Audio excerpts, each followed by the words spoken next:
We have the full worm moon at 16 degrees of Virgo happening on March 7th at 4:40 a.m. Pacific, which would be 7:40 a.m. Eastern. Check your local time to see when this lunation is occurring for you. March's full moon happens to be called the worm moon because it denotes the first signs of spring. And so it got its name from ancient and native cultures observing what was going on during this time of year. Where you live in the world, most of this is noticeable. If you live in the northern hemisphere and you happen to live in one of those cold weather towns and cities, this is a period where we can see the winter breaking up a bit. And we start to get more rainstorms as opposed to snowstorms. And the weather starts to warm up a bit. So all of these result in the soil softening and worms popping up out of the ground. Not gonna lie, growing up in New York, we saw this frequently around March and April. And this was not my favorite time of year as a kid, but it's a necessary process and we need this for nature to start budding again. Spiritually, the worm moon can symbolize a time where you're emerging from a stagnant period. So you're ready to start a new process and discard the things that prevented you from blooming.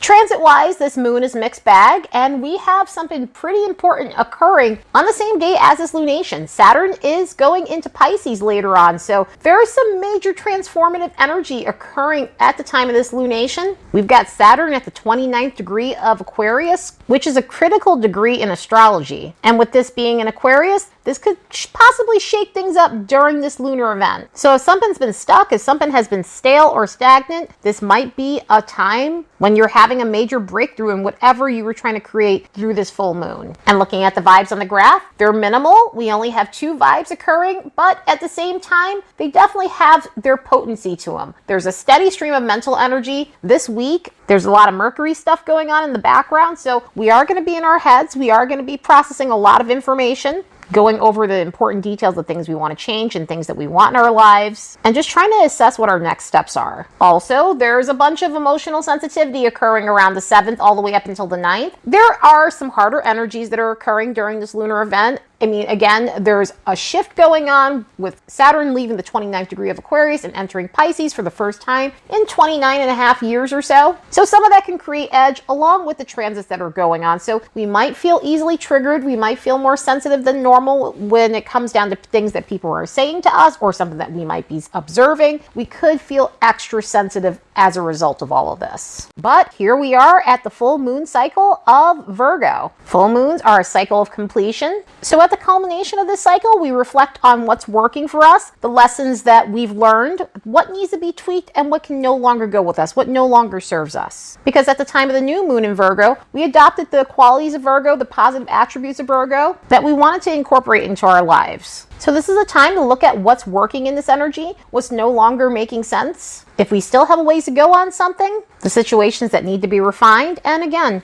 what no longer serves us, what we need to let go of in this energy. So think back to what was going on with you around August 27th of 2022. What type of Virgo themes were you trying to incorporate in your life? What type of enhancements have you made to your life overall? Because Virgo is about enhancing things. It's about refining things. It's about polishing things and making it very pristine. During this period, have you worked on perfecting your regimen? Virgo has to do with our plan of action when it comes down to our routine. And even if we have some sort of system in place, sometimes it could use a little bit of polishing. Sometimes it could use a bit of perfecting. And so this could have been specific areas of your life, such as a fitness regimen, your diet, anything to do with hair care, anything to do with skin care. Sometimes a regimen can have to do with times of the day. So this could be a morning regimen or your nighttime regimen. There's even such a thing as having an afternoon regimen. So has this been a period where you worked on refining those areas so that way you're getting the best results out of your routine? Continuing with improvement, has this been a time where you've become more detail oriented? Virgo is a Mercury ruled sign that has a lot to do with the facts, but also the details. And it is the side of Mercury where we're more analytical. We are more refined. We're able to zero in on the smaller things that we need to pay attention to. Sometimes in life, it's easy to overlook the minute things because we can't be bothered with the small details because it's too much. And that can come to bite us in the ass in so many ways when it comes down to important stuff that we need to sign, especially documents, memberships, subscriptions, or anything to do with like contracts or contractual stuff. And not only just that, this could spill into our work, which could be problematic if we're not paying attention to the details. Sometimes we could be so focused on large-scale stuff that we miss what's important. And so has this been a time where you've been working on that? Being detail-oriented could also have a lot to do with our regimen, because I'm going to bring that back in. Sometimes we miss those small steps that we need to do to ensure our regimen and plan of action is effective. Also, when you're trying to build skills, paying attention to those finer details is the most crucial. Virgo has to do with refining our skills, so that way one day we can become an expert at something. And to become specialized, you have to understand every nook and cranny in order to be the best at your niche. Sometimes being able to see the details translates into being more discerning about things. In other words, when we start paying attention more, we don't overlook the flaws in situations. I know Virgo gets a bad rap for that, but that's actually a good quality as long as it's in balance. Seeing the flaws in a situation doesn't mean being a judgmental person. It means looking at things for what they are and using your discretion. That way you're not accepting situations that are unsuitable for you. Being zeroed in like that helps you cut through the unnecessary bullshit, so you're not wasting your time and being pulled into a situation that might be problematic for you down the line. Virgo energy helps us be less malleable and adopt the art of rigidity. Others can't mold us to their advantage. And speaking of rigidity, has this been a time where you learn to narrow down your options? Narrowing down our options helps us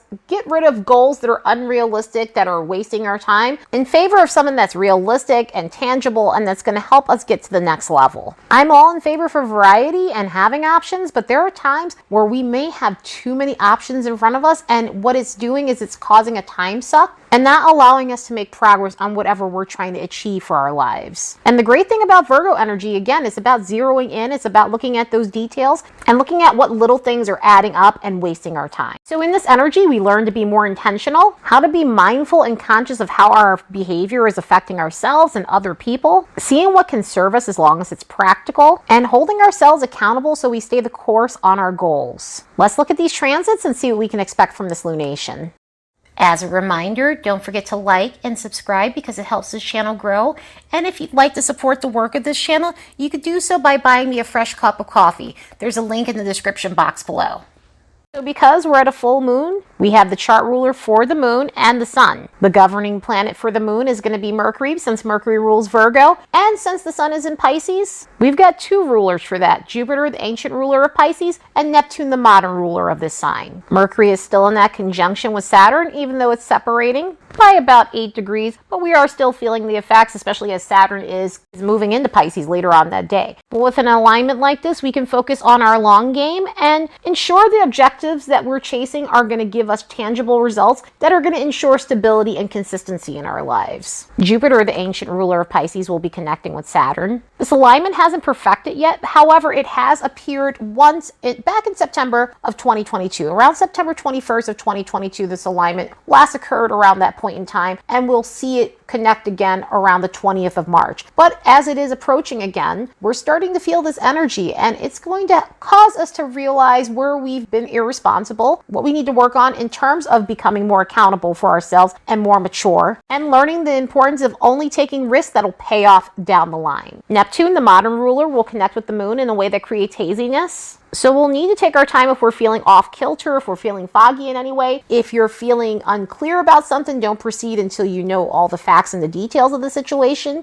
And try to ensure you're feeling less nebulous before taking action on anything. However, Neptune is connected with the sun in a way that could promote some healing. We could boost our confidence through spiritual practices with this alignment. So this is a great day for practicing New Age things like tarot or any other form of divination, meditating if you're able to focus, giving yourself a sound bath, or grounding your energy with stones and crystals. The luminaries are going to be connecting to Venus, Mars, and Pluto in complex alignments. So this can create tension when it comes down to things to do with our finances, issues when it comes down to relationship stuff, anything to do with our temper, anything to do with power struggles, anything to do with petty behavior. Some of this stuff can be riled up. This is where we're seeing some of the emotional sensitivity that was popping up. Again, there's some triggers that are going on during this moon, so we can easily feel irritated or edgy as a result of interactions with other people. Luckily, this moon is aspecting Uranus in a very harmonious way. So even though we have some tense stuff going on, we might feel motivated to break out of our comfort zone. In other words, this could could be a time where we're finding ways to break out of stale periods. We might have a eureka moment that offers us the alternatives to break out of stale situations in our lives where we weren't able to find any options, where we weren't able to see the alternatives or another way of doing it, another way of tackling a challenge, another angle to look at how to solve these complexities. So an alignment like this can offer us a new solution on a long-standing problem. The mutable signs will feel this lunar event more than other people. So Gemini, Virgo, Sagittarius, and Pisces, between 16 and 26 degrees of these zodiac placements, will experience this lunation more than others. And so yeah, this is definitely quite the mixed bag of a lunar event. But let's try to use some of these to our advantage. Anyway, I hope you all have the best full moon in Virgo ever. Later, and see you in the next episode.